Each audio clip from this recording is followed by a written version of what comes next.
দিন কথা বলবো মিথ্যে কথা বলবো তাহলে কম করবো সারা দেশে চলছে এখন প্রচার হয়ে গেছে না এই রাত্রিতে প্রচার হয়ে গেছে না আমার গ্রামে আমি খালি দেখা দিয়েছি বুঝছেন এখন 60 টাকা আমার গ্রামের ভিতর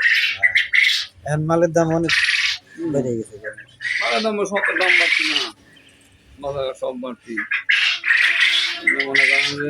আমি প্রথম বাচ্চা তুলছিলাম কত জানেন 4 টাকা করে 4 টাকা করে 4 টাকা করে প্রথম 4,000 বাচ্চা নিয়ে 4 টাকা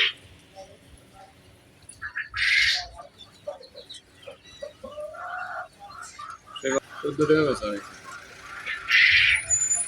হয় এখনো বেচে আমার গ্রামে তো এখনো 13-14 টাকা